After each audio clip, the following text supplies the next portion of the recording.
The Hunt Under the Full Moon. James Dawson was no ordinary truck driver.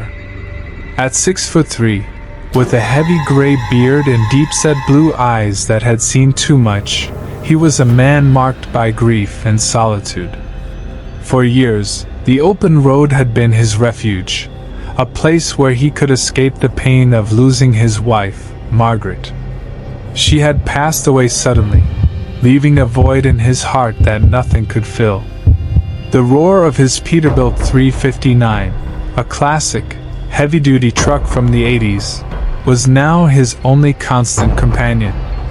Its chrome gleamed faintly under the dim light of the moon, the engine's steady hum a stark contrast to the turbulence in James' soul. The Peterbilt 359, with its angular front and large round headlights, was more than just a truck to James. It was a piece of history, a relic of a time when things were simpler, and the road ahead seemed endless. Inside, the brown leather seats were worn but familiar, the dashboard full of switches and dials that James could operate in his sleep. Pictures of Margaret still adorned the walls of the cabin, a constant reminder of what he'd lost. Her smile, warm and gentle, haunted him, especially on nights like this. As James drove through the winding roads of Colorado, surrounded by towering mountains, he felt a strange heaviness settle over him. The moon was full, glowing brighter than usual, and an unsettling feeling crept into his bones.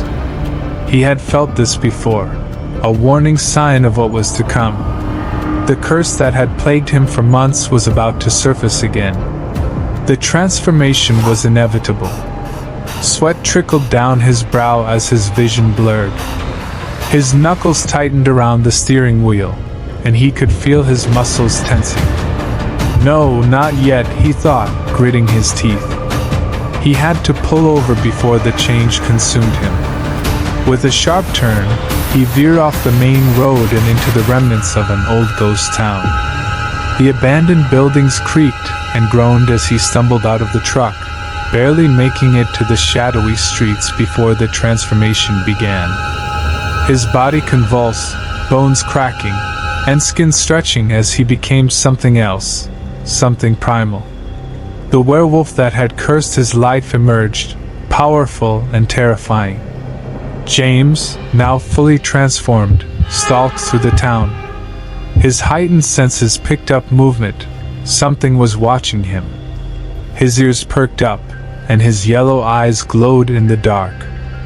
A low growl rumbled from his throat as he moved toward the old warehouse where the sound originated.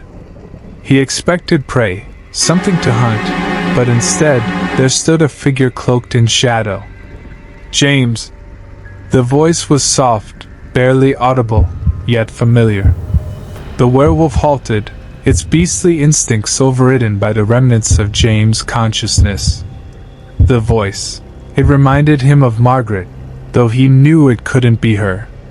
Before he could react, the figure vanished into the misty night, leaving James to wonder if the curse had begun to play tricks on his mind.